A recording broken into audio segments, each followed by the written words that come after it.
아멘이라고 말하기가 민망할 정도로 이 말씀이 진행되고 있습니다. 나는 기도할 뿐이라는 말씀의 제목으로 함께 말씀을 나누겠습니다. 시편 109편은 일명 저주시로 불리는 시입니다. 왜 그렇게 불리는지 우리가 방금 읽은 내용을 보면 알 수가 있는데요. 조금 길지만 우리가 다시 한번 읽어봤으면 좋겠습니다. 자, 6절에서 15절인데요. 도대체 왜 이 시가 저주시로 불리는지 한번 자세히 보시기 바랍니다. 6절부터 15절 말씀 한 절씩 다시 한번 읽을게요. 악인이 그를 다스리게 하시며 사탄이 그의 오른쪽에 서게 하소서. 그가 심판을 받을 때에 죄인이 되어 나오게 하시며 그의 기도가 죄로 변하게 하시며 그의 연수를 짧게 하시며 그의 직분을 타인이 빼앗게 하시며 그의 자녀는 고아가 되고 그의 아내는 과부가 되며 그의 자녀들은 무리하며 부걸하고 그들의 황폐한 습을 떠나 빌어먹게 하소서. 우리대금하는 자가 그의 소유를 다 빼앗게 하시며 그가 수고한 것을 낯선 사람이 살취하게 하시며 그에게 인애를 베풀 자가 없게 하시며 그의 고아에게 은혜를 베풀 자도 없게 하시며 그의 자손이 끊어지게 하시며 그들의 이름이 지어지게 하소서. 여호와는 그의 조상들의 죄악을 기억하시며 그의 어머니의 죄를 지워버리지 마시고 그 죄악을 항상 여호와에게 하사 그들의 기억을 땅에서 끊으소서. 자, 여러분 어떻습니까? 저주시라고 불릴만 합니까? 다윗은 자기를 대적하는 자가 재판정에서 패소하고 모든 것을 잃고 일찍 죽었으면 좋겠다고 호소하고 있어요. 더 나아가 그의 가족과 후손에까지도, 그리고 벌써 죽어 저 세상에 있는 선조들까지도 저주하고 있습니다. 또한 6절에 보게 되면 사탄이 그의 오른쪽에 서게 하소서라고 호소하고 있는데요. 여러분, 일반적으로 왕이나 최고 리더는 어디에 앉습니까? 맨 중앙에 앉죠. 중앙에 서게 됩니다. 그리고 양옆에 누가 서요? 가장 측근이 있죠. 최측근이 양옆에 서게 됩니다. 그런데 말씀을 보게 되면 악인이 사탄의 오른쪽에 선다고 말하지 않고요. 사탄이 악인의 오른쪽에 서게 해달라고 호소하고 있어요. 무슨 말입니까? 다윗은 대적하는 자가 사탄보다 우위에 있다고 말하고 있는 거예요. 즉, 대적들이 사탄의 우두머리가 되게 하셔서 죄인으로 심판을 받고 기도마저 죄로 여겨지게 해달라고 호소하고 있는 거예요. 다윗은 그를 대적하고 또한 그를 고통스럽게 하는 자들에 대해서 이러한 시로, 이러한 노래로 하나님께 기도하고 있는 것을 보게 됩니다. 그런데요, 여러분은 이 시를 읽으면서 어떤 생각이 드십니까? 혹시 너무하다는 생각이 들진 않으세요? 그런 생각이 들 수도 있습니다. 특히 다윗이 어떤 인물인지 잘 알고 있는 분이라면 어떻게 다윗이 이렇게 심한 말 할 수 있나 라고 생각할 수 있어요. 여러분, 다윗이 어떤 사람이에요? 하나님을 잘 섬기고 의지하고 마음이 넓은 사람이에요. 그런 사람이 도대체 어떻게 이런 말 할 수가 있나 라는 의구심이 들 수도 있습니다. 그런데요, 이러한 생각이 들면 그 생각에서 머무르는 것이 아니라 그 생각에서 살짝 한 걸음 물러나서 생각해 볼 필요가 있어요. 우리가 누군가에 대해서 섣부른 평가를 하기 전에 한 발짝 뒤로 물러나서 상대방의 입장에서 생각해야 되는 것입니다. 가령 예배 시간에 빠지지 않던 사람이 예배를 빠지게 되면 어떻게 생각해요? 아니, 어떻게 집사가 돼가지고 예배를 빠져? 라고 생각해야 되죠. 그렇지 않죠. 그렇게 생각하면 안 됩니다. 사실 제가 그렇게 생각했었어요. 제가 세운 저만의 기준으로 사람을 평가하고 판단했습니다. 그런데 저의 생각이 얼마나 어리석고 잘못되었는지를 하나님께서 깨닫게 해주셨어요.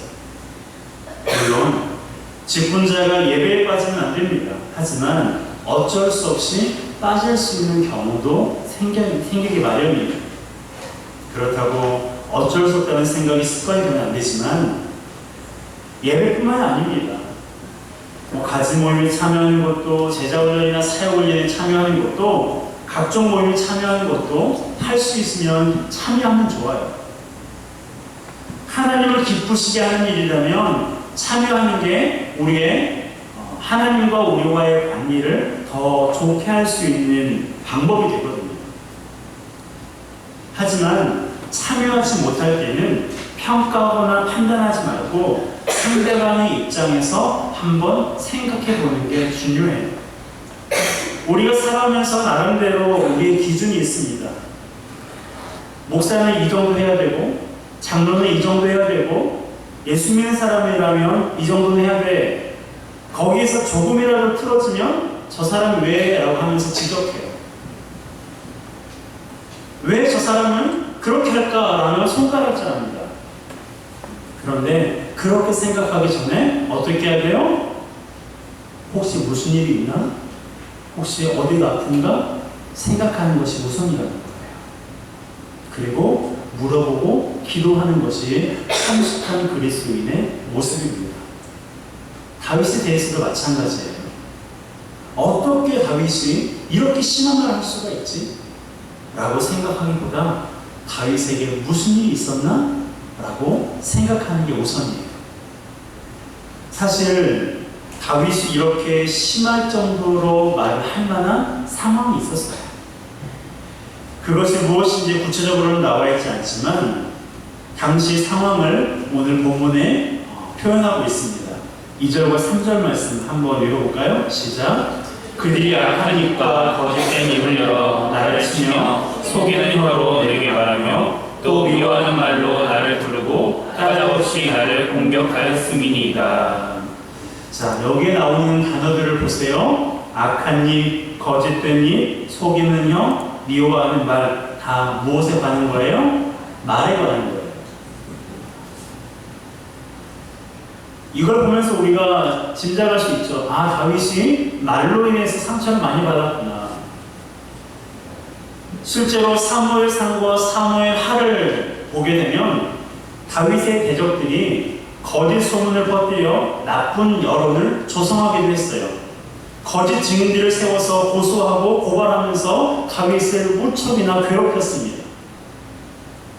그런데 그 대적들이 누군 줄 아세요? 다윗의 장인이었던 사울이었어요. 그리고 다윗을 따르던 사람들이었고 다윗에게 많은 도움을 받았던 사람들이었어요. 그런 사람들이 등을 돌린 겁니다. 그리고 도리어 다윗을 손가락질하고 말로 괴롭히고 고통스럽게 하는 거예요. 그러니 다윗 입장에서 얼마나 괴로웠겠어요. 너무나 힘들었을 것입니다. 오죽했으면 이러한 고백을 하나님께 했겠어요. 그럼에도 불구하고 다윗은요, 자신에게 이렇게 상처를 주고 괴롭혔던 사람들에 대해서 어떻게 하려고 했어요? 오늘 본문을 보세요. 사랑으로 품으려고 했습니다. 자, 4절과 5절 말씀 함께 읽을게요. 시작. 나는 사랑하나 그들은 도리어 나를 대적하니 나는 기도할 뿐이라. 그들이 악으로 나의 선을 갚으며 미워함으로 나의 사랑을 갚았사오니. 어떻습니까? 다윗은 그를 대적하는 사람들을 품으려고 노력했어요. 그들을 품기 위해서 기도했습니다. 하지만 그러면 그럴수록 사람들은 어떻게 했어요? 다윗을 대적했어요. 악으로 손을 갚고 미움으로 사랑을 갚았습니다.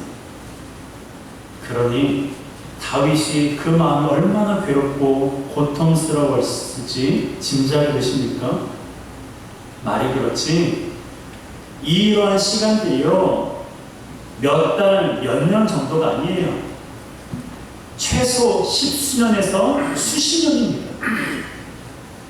특별히 다윗은 안타깝게도 그의 아들에게, 그의 장인에게, 그를 따르는 사람들에게, 그가 많은 도움을 주었던 사람들에게 얼마나 많은 배신을 당했는지 몰라요. 그것도 말로만 괴로움을 당한 건 아니고요. 장인이었던 사울 왕에게는 십수전이나 쫓겨다니는 생세였습니다. 이 정도 되면 일반적으로 사람들이 취하는 태도가 뭐예요? 복수하는 거예요. 응징하는 것입니다. 그것도 아니면 부글부글 끓어오르는 분을 속으로 꾸역꾸역 삼키는 거예요. 그래서 병이 생겨요.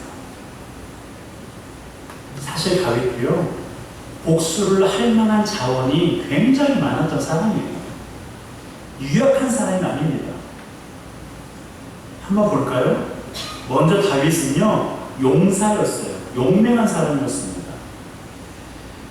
우리가 잘 알고 있는 싸움 있죠? 골리앗과 다윗과의 이 싸움. 사실 말도 안 되는 싸움이죠. 그곳에 있던 모든 이스라엘 군사들이 골리앗이 두려워서 벌벌 떨고 있을 때 다윗이 어떻게 했어요? 내가 싸우겠습니다 하고 당당하게 골리앗 앞으로 갔어요. 이때 다윗의 나이가 몇 살이에요? 20살도 안 됐어요. 10대예요. 군대가 나이가 안 됐었습니다. 형들에게 음식을 주려고 심부름을 갔다가 그 현장에서 골리앗을 보고 골리앗을 쳐서 쓰러뜨리는 거예요. 자, 사무엘상 17장 49절 말씀 함께 읽겠습니다. 시작. 손을 주머니에 넣어 돌을 가지고 물밀어 던져 블레셋 사람의 이마를 치매 돌이 그의 이마에 박히니 땅에 엎드려 죽습니다. 모든 사람이 두려워서 벌벌벌 떨고 있는 그 상황 속에서 하나님의 이름으로 나간 다윗을 통해 하나님께서는 골리앗을 쓰러뜨리신 거예요. 또한 다윗은요, 풍부한 경험을 가지고 있었던 사람이었어요. 자, 다윗은 골리앗을 쓰러뜨린 후에 정식으로 이스라엘 군사로 소집되었습니다. 더구나 그의 탁월한 리더십과 용맹함으로 모든 전장에서 선복이 있었는데요. 성경은 그가 지휘했던 전쟁마다 항상 승리를 했다고 기록하고 있어요. 역대상 18장 13절 함께 읽습니다. 다윗이 에돔의 수비대를 두매 에돔 사람이 다 다윗의 종이 되니라. 다윗이 어디로 가든지 여호와께서 이기게 하셨더라. 할렐루야. 다윗이 어디로 가든지, 자, 여기에다가 여러분들이 이름을 넣어서 한번 해볼까요? 시작. 성준이가 어디로 가든지 여호와께서 이기게 하셨더라. 아멘. 믿습니까? 아멘. 예수 그리스도를 믿는 믿음으로 가는 우리가 가는 곳마다 여호와께서 이기게 하십니다. 아멘. 다윗은 이것을 믿었어요. 그래서 언제나 하나님께 기도했고 언제나 하나님과 함께 전쟁에 나가는 거예요. 그래서 어디로 가든지 하나님께서 이기게 하실 것입니다. 풍부한 경험, 이 경험은요, 승리의 경험이에요. 자, 세 번째로는 다윗은요, 좋은 인맥도 있었어요. 특별히 당시에는 왕이 세워지기 전에 왕의 역할과 선지자와 제사장의 역할을 감당했던 사람이 있었는데 그 사람을 사사라고 하는데요. 그 사사에게 아주 신뢰를 받았던 사람이 바로 다윗이었어요. 그 사사가 마지막 사사였던 사무엘인데 이 사무엘에게 굉장히 신뢰를 받았어요. 뿐만 아니라 자기의 장인이었던 사울은 자기를 죽이려고 했지만 그 사울 왕의 아들인 요나단은 다윗을 너무너무 사랑했어요. 절친이었습니다. 뿐만 아니라 성경에는 그가 왕이 되기 전에도 이미 그를 따르는 수백 명의 사람들이 있었다고 기록하고 있어요. 사무엘상 25장 13절 함께 읽습니다. 다윗이 자기 사람들에게 이르되 너희는 각기 칼을 차라 하니 각기 칼을 차매 다윗도 자기 칼을 차고 400명가량을 데리고 올라가고 200명은 소유 곁에 있게 하니라. 여러분, 다윗은요 대적들에게 복수할 만한 용맹함도 있었고 경험도 있었고 인맥도 있었어요. 그럼에도 불구하고 다윗은 어떻게 했습니까? 복수하지 않았어요. 자기가 가진 것으로 응징하지 않았습니다. 소심하게도 응징하지 않았어요. 그가 어떤 태도를 취했어요? 나는 기도할 뿐이라 고백합니다. 자, 4절 말씀 다시 한번 읽겠습니다. 시작. 나는 사랑하나 그들은 도리어 나를 대적하니 나는 기도할 뿐이다. 아멘. 여러분, 사람들은 다윗을 대적했지만 그는 기도할 뿐이었어요. 사람들은 선을 악으로 갚고 사랑을 미움으로 갚았지만 다윗은 기도할 뿐이었습니다. 여러분, 다윗이 유약한 사람이었어요? 다윗이 소심한 사람이었어요? 아니잖아요. 그럼에도 불구하고 그는 원수가 그를 괴롭게 하고 고통스럽게 하고 죽이려고 할 때에도요, 자기가 가진 것을 응징하지 않았어요. 복수하지 않았습니다. 기도했어요. 기도할 뿐이었어요. 그렇게 했던 이유가 있어요. 두 가지인데요. 첫 번째는 원수 갚는 것이 하나님께 있다는 것을 알았기 때문입니다. 자, 로마서 12장 19절 말씀 함께 읽습니다. 내 사랑하는 자들아 너희가 친히 원수를 갚지 말고 하나님의 진노하심에 맡기라. 기록되었으되 원수 갚는 것이 내게 있으니 내가 갚으리라고 주께서 말씀하시니라. 아멘. 따라합시다. 원수 갚는 것이 하나님께 있습니다. 하나님께 있습니다. 여러분, 다윗은 이것을 알았어요. 그래서 사울을 2번이나 죽일 수 있는 절호의 찬스가 있었음에도 불구하고 죽이지 않았습니다. 죽였다면 조금 더 일찍 왕이 되었겠죠. 하지만 그것에 욕심부리지 않았습니다. 하나님께서 하실 때까지 기다렸어요. 왜냐하면 하나님은 자기의 정직함을 아시고 사울의 악함을 아시기 때문에 언제인지는 알지 못하지만 하나님께서 반드시 원수를 갚을 거라고 믿었기 때문에 그렇습니다. 이러한 이유로 인해서 다윗은 기도한 거예요. 그래서 어떻게 됐습니까? 하나님께서 사울을 스스로 자기 칼에 죽게 하셨어요. 여러분, 문제가 있다고, 어려움이 있다고, 그래서 교회 나와서 기도하는 사람이 어리석은 게 아니에요. 왜 사람들을 좀 찾아가지, 좀 이 사람 저 사람 좀 만나보고 그러지 왜 그렇게 기도만 하고 있냐? 여러분, 기도한다고 해서 그 사람이 유약한 사람이 아니에요. 미련한 사람이 아닙니다. 가장 지혜로운 사람이에요. 왜요? 원수 갚는 것이 하나님께 있다는 것을 알거든요. 원수 갚는 것이 하나님께 있다는 것을 알기 때문에 나를 조롱하고 비방하고 나를 괴롭게 하는 사람이라 할지라도 하나님, 저 사람이 나를 괴롭게 해요. 하나님, 저 사람이 나를 너무 힘들게 합니다. 그것도 안 되면 시편 109편의 이 내용을 가지고요, 그 사람을 저주하세요. 하나님, 그의 연수를 짧게 하시고 그의 직분을 타인이 빼앗게 해주세요. 그의 자녀는 고아가 되고 그의 아내는 과부가 되게 해주세요. 괜찮아요. 괜찮아요. 우리가 이렇게 기도해도요, 알아서 하실 분 하나님이세요. 이렇게 하시든 안 하시든 그것은 하나님 소관이고, 우리는 내 마음에 있는 것을 하나님 앞에 이렇게 고할 뿐인 것입니다. 원수가 없는 것이 하나님께 있다는 것을 알았기에 다윗은 하나님 앞에 기도할 뿐이었어요. 두 번째 이유가 있어요.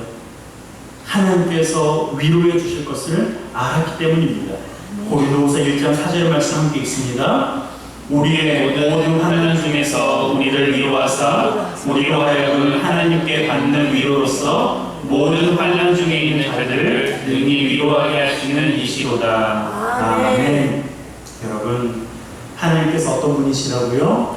환난 중에서 우리를 위로하시는 분이세요.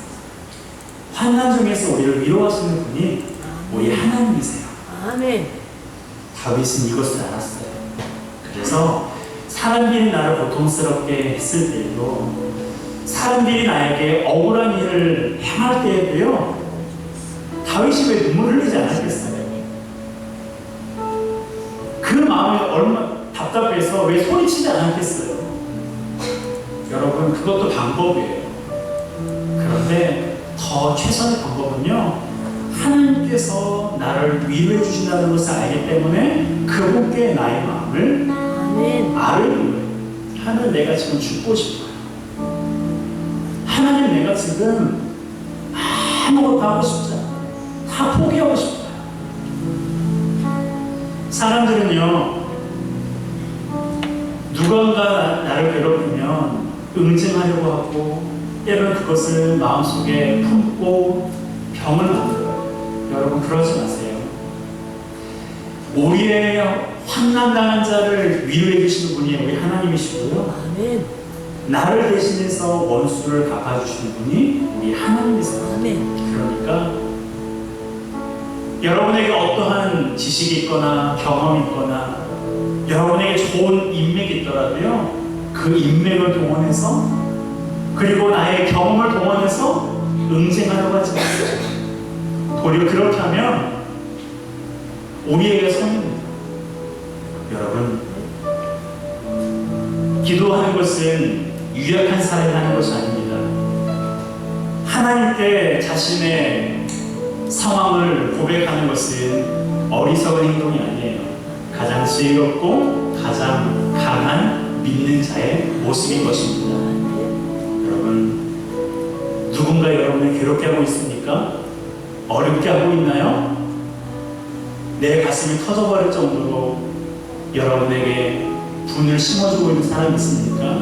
여러분, 그렇다 할지라도 복수하지 마시고요, 응징하지 마시고 원수를 갚아주시는 하나님 앞에 우리 모든 마음을 하나님 앞에 고백하여 하나님으로부터 위로받고, 또한 하나님께서 모든 상황을 평온하게 해주시는 그 은혜를 누리는 우리 모두가 되시기를 주님의 이름으로 축복합니다. 이 시간을 함께 찬양합니다.